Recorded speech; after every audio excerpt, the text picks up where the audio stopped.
perhaps. We're actually going to begin with the showdown in the Senate. In just 6 days, the federal government will close its doors for business. That is, unless lawmakers can reach a deal on defunding Obamacare. We use the same opening in the prompter every 6 months for the last 4.5 years. But right now, it's clear Democrats and Republicans are extremely far apart. Steve, you haven't said anything in a while. Kelly Wright, look at that. He's up and at 'em already down in our nation's capital with details on what's going to happen. Kelly?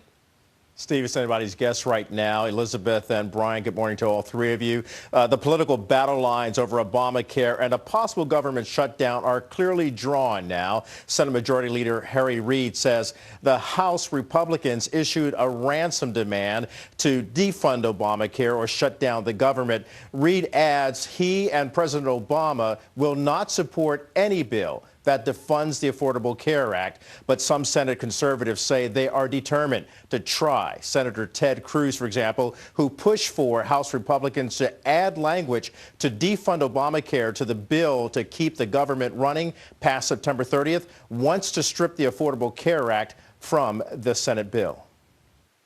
I don't think we should shut down the government. And today, the motion I filed, Harry Reid objected. If he had not objected, we would have taken a government shutdown off the table. It's Harry Reid and the president who are saying, unless they can force funding for Obamacare, unless they can force Obamacare on every American family, they're going to shut down the government. White House Press Secretary Jay Carney says the president is willing to accept a short-term continuing resolution, but adds the president has made it abundantly clear that funding or fiddling around with the prospect of default is utterly irresponsible, and we cannot do that, he adds. Republican Senator Lindsey Graham predicts that Obamacare will take a hit but won't be defunded. He's basically asking for some sort of a deal. That's what they're trying to accomplish, to delay the individual mandate. And if they fail to reach a deal between Congress and the White House, the government could shut down on October 1st. Guys, sorry about that. I was losing my vision. My contact went crazy. Are you okay now?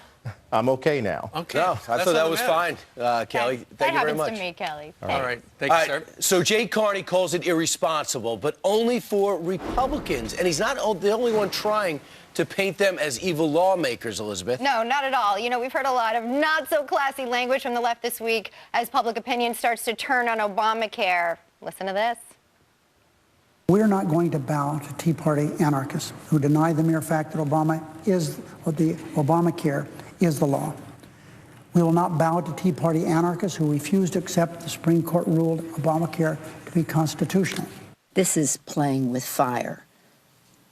Legislative arsonists are at work when they start using the debt limit for their own agenda. I don't even like to use the word Republicans because this is a name that has been hijacked by a segment of the Republican Party, the Tea Party element. You have never seen in the history of the United States the debt ceiling or the threat of not raising the debt ceiling being used to extort a president.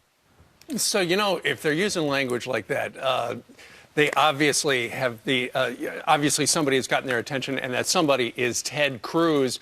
Essentially what he's going to try to do tomorrow will be Ted Cruz's Alamo. He essentially will filibuster the bill that passed the House that defunds Obamacare and that all Republicans want. It's clearly a political strategy, but here's the thing.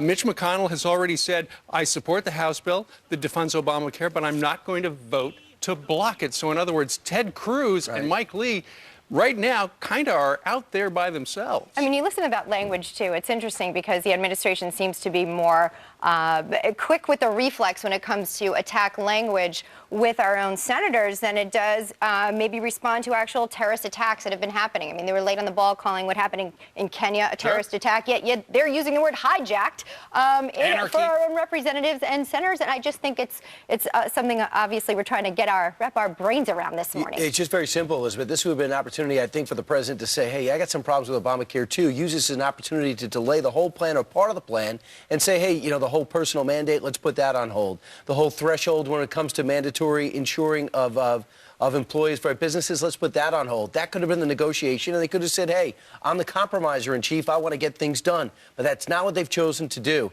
Meanwhile, in terms of the strategy, the spirit behind repealing the law, Ted Cruz has a lot of support. In terms of the strategy, Charles Krauthammer among the many who say, not now, not here. No rational Republican wants to. I'm not even sure the irrational Republicans want to. The entire history of shutdowns into the opposition is the one that takes the hit. On Obamacare, the Republicans are winning. They're winning everywhere. Even the labor unions are up in arms against Obamacare. Why would you want to step in the way? It's the oldest adage in politics. When the other guy's committing suicide, get out of the room. And see, what it all comes down to is it comes down to this. There's going to be this vote tomorrow. Harry Reid needs 60 votes to go forward. They haven't even talked about the bill yet, per se. It's this technical thing called cloture. So once he gets 60, then going forward, all they need is a simple majority. So once they get 60 on Wednesday, then all they have to do is get a simple majority, and they'll go, let's just take that defunding thing out. And they could easily do that because the Democrats have 54 votes. And so that's what Ted Cruz is trying to do. He's trying to say, stop, let's not vote on this right now, even though it's a bill he supports. Well, that's what he was elected to do. Certainly, take a look at what the people want. You know, you have the pride of a president versus the will of the people here. You have companies opting out, private sector opting out, physicians opting out, and certainly Americans don't want it, yet our president continues to try to push it and doesn't want the blame when the government shuts down, when indeed this resolution bill, the continuing resolution, will be in his lap. Yeah. The one thing they can do, and they could get it across and have a hard time for Democrats to reject it, is do what was brought up yesterday by Senator Vitter and Senator Graham. Say, I want everybody on Obamacare, every congressional staffer, none of this supplemental, none of this financing coming from the outside. Make everyone take Obamacare like they forced Americans to do, and let's see how much support. And let's see Democrats stand up and go, yeah, that thing with shoving down your throats, we don't want any part of it. And then all of a sudden you might see people come around. I thought one great quote was, before we accept the Obamacare, go home and talk to your wife, because your wife's writing the bills, even though you might think that's sexist. That's actually, in most cases, the truth with lawmakers. They're writing the bills, and you're going to have to write a check for an additional $700 per person a month. At least. And that's what America's stuck with. All right, we'll keep you posted. Meanwhile, in just a couple